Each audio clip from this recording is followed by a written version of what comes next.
Welcome back for another deep dive. Always exciting to be back. Today we're going to be diving into dopamine, Yes. and we're going to be using excerpts from The Molecule of More by Daniel Z. Lieberman and Michael E. Long Great book. to uncover the secrets of this infamous molecule of more.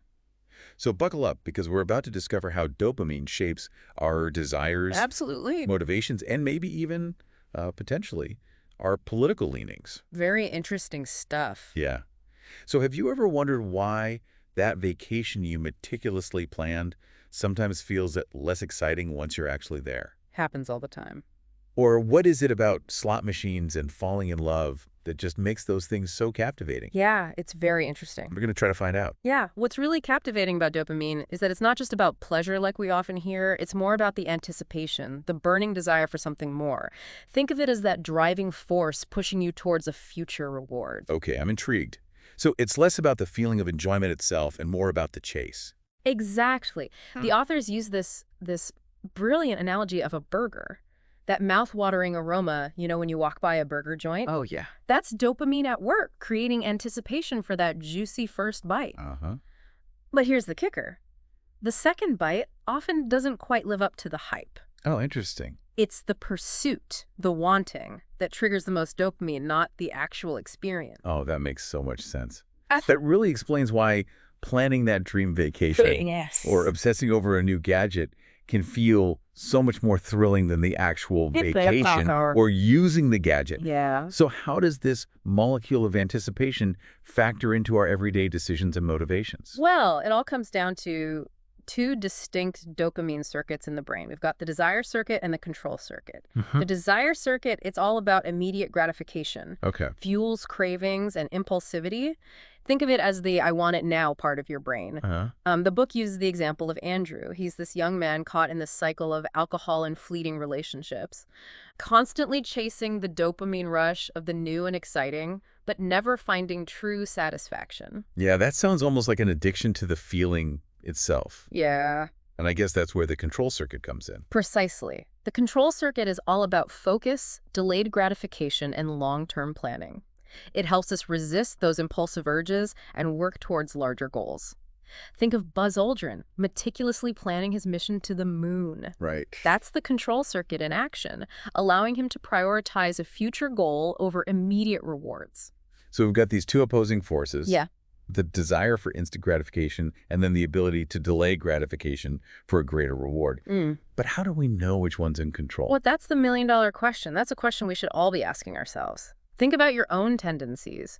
Are you more likely to indulge in that extra slice of cake or save room for a healthier meal later?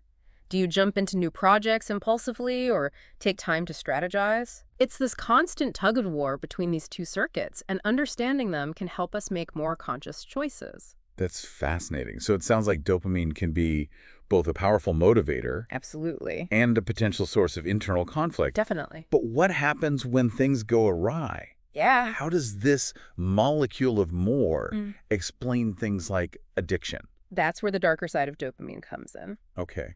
Drugs, for instance, hijack the desire circuit, flooding the brain with dopamine and bypassing the natural reward system. Okay. This creates an intense craving for more, not because the drug itself is inherently pleasurable, but because it distorts the brain's reward prediction. Reward prediction. What does that mean? Our brains are constantly making predictions about future rewards based on past experiences. So when we encounter something pleasurable, the brain releases dopamine in anticipation of that reward. But drugs throw off this whole system. They deliver a much larger dopamine hit than expected, scrambling the brain's ability to accurately predict and experience reward. So it's like the brain gets used to this artificially inflated level of dopamine and starts craving more just to chase that fleeting high. Exactly. And what's really fascinating is that even seemingly unrelated cues, like a familiar scent or a specific location, can trigger intense cravings in addicts. This happens because drugs essentially rewire the brain, associating anything remotely connected to the drug with that surge of dopamine. It's both incredible and terrifying. It is. It's like the addiction just takes over, overriding logic and reason. Absolutely. This is a prime example of how dopamine, this molecule of more, can be a double-edged sword. It fuels our drive and ambition, but unchecked, it can lead us down a path of destructive behavior.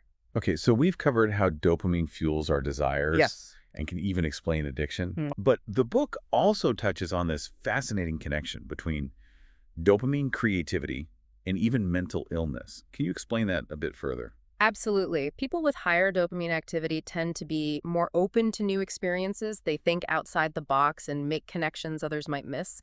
They're the innovators, the artists, the ones pushing boundaries. The book highlights Auguste Kekulé, a chemist who discovered the structure of the benzene molecule, thanks to a dream. A dream. How does a dream lead to a scientific breakthrough? Well, Kekulé had been struggling to understand the structure of benzene for quite some time. Then he has this dream where he sees a snake biting its own tail, forming a ring. Huh? This dream image, fueled by his high dopamine activity, sparked the insight that benzene might have a ring-like structure. That's amazing. It's like his subconscious was working on the problem, and his dream provided that visual key to unlocking the solution. Exactly. And this illustrates how dopamine can spark creativity and facilitate problem solving. But but there's a flip side to this. Too much dopamine can distort our perception of reality. The book delves into the concept of salience, which is, how dopamine can make certain things seem intensely meaningful even if they aren't. Right. This can lead to delusions and even psychosis, as seen in schizophrenia. So it's like a delicate dance between the benefits of dopamine-driven creativity and the potential dangers of excessive dopamine activity. It seems like understanding that balance is crucial for harnessing dopamine's power without succumbing to its potential pitfalls. But before we dive deeper into that, I'm curious about something else. The book also explores a link between dopamine and politics. It's a fascinating area. Now, that's something I never expected. It's where things get really interesting. The book dives into research suggesting that liberals tend to have higher baseline dopamine activity than conservatives. Hold on. Are you saying that our political leanings are influenced by our brain chemistry? While more research is definitely needed, the findings presented in the book definitely raise some thought-provoking questions. This isn't about judging either side. It's about understanding how subtle differences in brain chemistry might contribute to different worldviews. Okay, I'm on the edge of my seat. What kind of research are we talking about here? Well, studies have shown that liberals tend to score higher on measures of novelty-seeking, risk-taking, and openness to new experiences. Traits closely associated with dopamine. They are, so to speak, the explorers of the political landscape. So liberals might be more drawn to new ideas and unconventional thinking because of their dopamine wiring. That's fascinating. Does the book offer any specific examples of how this might play out in the real world? Absolutely. The book points to Silicon Valley, a hotbed of innovation and liberal thought, as a prime example. Right. This environment attracts high dopamine personalities who are comfortable with risk, change, and disrupting the status quo. Makes perfect sense. They thrive on pushing boundaries and exploring new frontiers. But it's not just about personality types, right? Right. The book mentions actual brain imaging studies. Exactly. Brain imaging research suggests that liberals are better at adapting to changing rules and thinking flexibly, another indication of their higher dopamine flexibility. Interesting. It seems their brains are wired for navigating a world of constant change and innovation. Wow. This is blowing my mind. So our political leanings might be partially influenced by our brain chemistry, It seems that way. by the very molecules coursing through our neural pathways. Fascinating, isn't it? But what are the implications of all of this? Right. If dopamine is this powerful force Yeah. shaping our desires, our creativity, and even our political viewpoints, where do we go from here? That's the million-dollar question, and it leads us to the heart of the dopamine dilemma. Stay tuned as we explore that after a quick break. Welcome back. Before the break, we were discussing this intriguing dopamine dilemma. It seems we live in a world designed to keep our dopamine circuits firing, pushing us toward that relentless pursuit of more. Yeah, I'm still wrapping my head around that. Everywhere you turn, there's a message telling you to buy this, achieve that, experience more. It's exhausting. And that exhaustion itself is a key part of the problem. This constant striving for more, fueled by dopamine, can lead to dissatisfaction, anxiety, even addiction. We become so fixated on the next big thing, on what we want next, that we lose sight of the simple joys of the present moment. It's like we're always chasing a future that never quite arrives, sacrificing our present well-being in the process. Exactly. The book highlights how things that truly bring lasting happiness, genuine connection with loved ones, meaningful work, appreciating beauty, often get overshadowed by the pursuit of more, more, more. These are what the authors call here and now experiences, or H&Ns. So it's like our dopamine system hijacks our attention, pulling us away from these fulfilling H&N activities. In a sense, yes. And the irony is many of the technological advancements designed to gratify our dopamine desires might be exacerbating this very problem. Take virtual reality, for example. Oh, good point. VR offers these incredibly immersive, stimulating experiences practically engineered to trigger a dopamine rush. Precisely. But as we dive deeper into these virtual worlds, are we neglecting real human connection and the richness of the physical world around us? It's a question worth pondering. It is unsettling to think about, isn't it? I mean, I enjoy technology as much as anyone, but the idea of people choosing virtual experiences over real life is a bit dystopian. It's a slippery slope indeed, and this isn't limited to VR. Think about social media. It's designed to keep us hooked with those little dopamine hits every time we get a notification, like a share.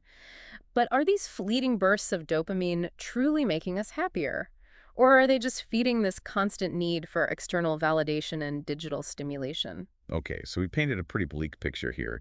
Too much dopamine, a relentless drive for more, a disconnect from the present moment, and those meaningful H&N experiences. It's starting to sound like a recipe for disaster. It doesn't have to be. Remember, dopamine is a powerful force, but we don't have to be slaves to it. The molecule of more offers insights into managing this dilemma. A crucial first step is awareness. Simply recognizing that dopamine is at play in our daily decisions and motivations is a huge win. So it's about being more mindful of those more messages and not automatically giving in to them. Learning to pause and ask ourselves, wait, do I actually need this, or is this just my dopamine talking? Exactly. The book also emphasizes the importance of consciously choosing activities that stimulate those here and now neurotransmitters, those H&Ns we talked about earlier. Engaging in activities that bring joy and satisfaction in the present moment can help counterbalance the dopamine-driven pursuit of the future. You mean things like spending quality time with loved ones, enjoying nature, pursuing hobbies that bring us genuine joy, those sorts of things. Precisely. Anything that allows you to be fully present, to engage your senses, to experience the world without that constant striving for more. It's about savoring the simple pleasures and finding contentment in the now. This makes a lot of sense. It's about finding that balance between dopamine and the H&Ns, between striving for the future and appreciating the present. But with the world constantly pushing us towards more, that balance seems hard to achieve. Does the book offer any practical advice on how to manage dopamine effectively? It does. And one of the most effective tools, as we touched upon, is awareness. By simply noticing our dopamine-driven impulses, we can start to make more conscious choices. But the book also dives into some concrete strategies. Okay, I'm all ears. What kind of strategies are we talking about? One approach is cognitive behavioral therapy, or CBT. It helps people identify and change negative thought patterns and behaviors that contribute to addiction and other dopamine-driven issues. So it's like retraining your brain to respond differently to those dopamine triggers. Exactly. CBT provides practical tools for recognizing those urges and making different choices, breaking free from those addictive cycles. What other approaches does the book highlight? Another fascinating technique is using incubation to enhance creativity and problem solving. It involves intentionally focusing on a problem before sleep, allowing your mind to work on it subconsciously. It's like planting a seed in your mind and letting it blossom overnight. So it's like giving your brain homework. That's so cool. Does it actually work? The book discusses a study where students successfully solved personal and academic problems through dream incubation techniques. They literally dreamed up solutions. It highlights how we can harness dopamine's power for good, for those aha moments of insight, rather than letting it control us. Wow, that's incredible. Are there any real-life examples in the book of people successfully managing their dopamine? There is a compelling story about an alcoholic patient who used to brew beer as a hobby. Even though he was trying to quit drinking, he was adamant about keeping his brewing equipment, insisting it was just a harmless pastime. But I'm guessing his dopamine circuits would beg to differ. Exactly. His therapist recognized that the equipment was a powerful trigger, a constant reminder of his drinking days. It was like a siren song for his dopamine system, constantly tempting him to relapse. So what happened? Did he keep the equipment? He eventually realized that his desire to get sober was stronger than his attachment to his brewing hobby. He made the tough decision to get rid of all his equipment, and it proved to be a turning point in his recovery. Wow, that's powerful. It shows that we can overcome those dopamine-driven urges, but it takes real effort and a willingness to make difficult choices. But it's not just about eliminating triggers, right? The book also emphasizes strengthening our control circuits, that part of the brain responsible for long-term planning focus and resisting those impulsive urges. But how do we actually strengthen those control circuits? Is there like a mental gym for our brains? It's not as simple as hitting the gym, but there are definitely things we can do to strengthen our control circuits. The book mentions a fascinating study where researchers help people boost their motivation by giving them real-time feedback on their brain activity. Wait, hold on. They could actually see what was happening in their brains while they were training to motivate themselves. They used brain imaging technology to show participants the level of activity in their motivation circuits. The participants then experimented with different strategies like visualizing themselves achieving goals or imagining a coach cheering them on, and they could see the direct impact of their efforts on their brain activity. So they were basically able to hack their own brains. That's incredible. Exactly. And this just goes to show that we are not simply puppets to our dopamine circuits. We have the power to shape our own brains and behaviors, but it requires understanding how these systems work and using that knowledge in intentional ways. This is so empowering. I'm starting to see how understanding dopamine can be like having a superpower. We can use it to achieve our goals, overcome challenges, and even find greater happiness and fulfillment. That's a fantastic way to put it. It's about harnessing dopamine's power for good, for creating a life that's both fulfilling and meaningful. It's about finding that sweet spot, that balance where dopamine works for us, not against us. This has been an incredible journey so far. But before we wrap up, I'm curious about something. Does this dopamine dilemma have implications beyond personal struggles? Does it impact society as a whole? It absolutely does. And one of the most thought-provoking discussions in The Molecule of More is about how dopamine might be influencing societal trends like declining birth rates and our increasing reliance on technology. But what do birth rates have to do with dopamine? I'm intrigued. Well, remember, dopamine is all about seeking reward and focusing on the future. Raising children is a huge commitment that often involves delaying gratification and sacrificing personal freedom for the well-being of another. Which doesn't exactly scream dopamine rush. Precisely. And in a world where we're constantly bombarded with messages about personal fulfillment, travel, career advancement, all things that trigger that dopamine pursuit, having children might not seem as appealing. So it's not just about individual choices. It's about how our dopamine-driven society might be subtly shaping our priorities and life decisions. It's like our collective dopamine wiring is influencing the very fabric of society. You've hit the nail on the head. And this brings us to the other piece of the societal puzzle: technology. The Molecule of More argues that our increasing reliance on technology might be both a symptom and a driver of this dopamine dilemma.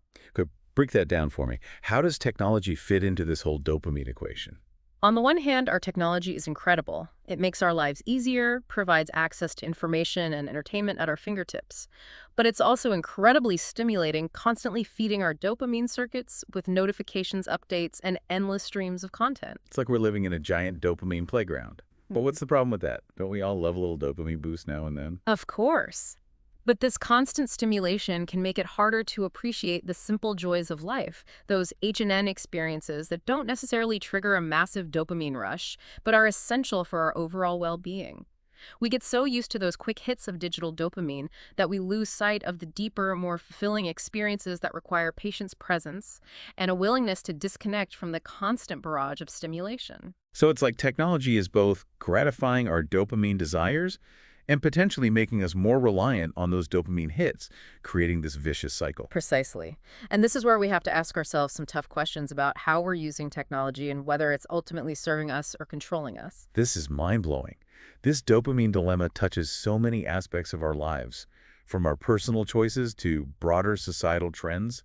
It's a lot to take in. It is a complex issue, and The Molecule of More provides an insightful framework for understanding these challenges and making more informed choices about how we navigate this dopamine-driven world. And that's precisely what we'll delve into when we return for the final part of our deep dive. Welcome back to the final part of our dopamine deep dive. Last time we were talking about how this molecule of more might be involved in some big societal shifts, like fewer people wanting to have kids and our increasing reliance on technology. It's important to remember that these trends aren't necessarily good or bad, you know? They just show how our dopamine system, which is made for a world where things are scarce, is dealing with a world where there's so much. And this mismatch can lead to some pretty interesting things. So it's like our brains are still catching up, trying to make sense of a world that's so different from the one they were built for. So how does this dopamine-driven scarcity mindset actually work in a society that's overflowing with choices and opportunities. The book talks about political polarization. How does that fit in? Well, it comes down to how dopamine affects the way we process information. Our brains are wired to look for information that backs up what we already believe. It's how we understand the world and figure out who we are. So you're saying we're drawn to things that reinforce our worldview, even if it's not really the most accurate or objective way to see things? Exactly. And in today's world with those echo chambers and filter bubbles on social media, we're constantly bombarded with information that supports our existing beliefs, which makes it even easier to just dismiss anything that doesn't fit and to basically demonize anyone who thinks differently. It's almost like our dopamine system is turning up the volume on our tribal instincts, making us less tolerant of opinions that go against our own. Yeah, like our brains are saying, give me more of what I already agree with and less of anything that challenges my nice, comfortable little bubble. Yeah, that's a great way to put it. And this dopamine-driven confirmation bias isn't just in politics either. It can get into every part of our lives and make it harder to have open and honest conversations, and consider perspectives that are different from our own. So how do we break free from these dopamine-fueled echo chambers? How can we teach ourselves to be more open-minded and actually engage with different perspectives? Well, it takes a real effort, It means going against what feels natural. We have to actively seek out different viewpoints and be willing to talk to people who believe different things, even if it feels a little uncomfortable. But that goes against that dopamine-driven desire for comfort and confirmation. How do we get past that resistance? The book makes the case that accepting some discomfort is really important for us to grow. It's in those moments of cognitive dissonance when what we believe gets challenged that we have a chance to really learn and see the world in a more complex way. So it's about recognizing that feeling of discomfort when our beliefs are being challenged, instead of just going back to our comfortable little echo chambers, actually leaning into that feeling and using it as a chance to grow. Exactly. It's not about shutting off dopamine completely. It's more about learning how to use it to our advantage. We can use its power to explore new ideas and perspectives instead of letting it hold us back. Wow, this has been quite a journey. We've covered so much about how dopamine affects our daily wants to its influence on things like addiction and creativity and even those big societal trends.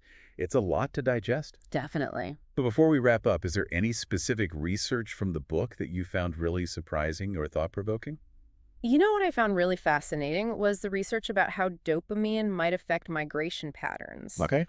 The book explains that certain dopamine receptor genes are more common in groups of people who migrated farther away from their ancestral homelands. So you're saying certain people are genetically more prone to wanderlust, wanting to find new horizons? That's what the theory suggests. It suggests that differences in our dopamine systems might have helped shape the entire history of how humans moved around and explored. It's like dopamine is part of our DNA, driving us to venture into the unknown, to go beyond what's familiar and discover new worlds. That's incredible. It gives a whole new meaning to dopamine, not just as a molecule of pleasure or desire, but as a force behind our curiosity and our ability to bounce back and our constant search for something more. And that's really what I hope listeners take away from this whole deep dive. Yeah, Dopamine is powerful, but we shouldn't be scared of it or think it's bad. right. By understanding how it works, we can make better choices that lead to better lives for ourselves and for everyone else. Well said. And to our listeners who want to learn more, I definitely recommend checking out The Molecule of More by Daniel Z. Lieberman and Michael E. Long. It's a really interesting book that will make you think about human behavior in a whole new light. Any final thoughts you want to leave our listeners with? Now that you know a little more about dopamine, think about how you can use this knowledge to create more balance and happiness in your own life. Yeah. Maybe it means making a conscious effort to unplug from the digital world more often, to put those H&N activities first that bring real joy and meaning, or to engage with viewpoints that challenge your own. Yeah. Great advice. It's a good reminder that we have more power over our dopamine system than we think. Absolutely. And with a little awareness and effort, we can use its power to make things better. Exactly. That's it for this deep dive. Thanks for joining us on this journey of knowledge and discovery. We'll be back soon with another deep dive into a new and fascinating topic. Until then, keep those brains buzzing and those dopamine circuits in check. Looking forward to it. And, as always, thanks for joining us. We'll see you next time.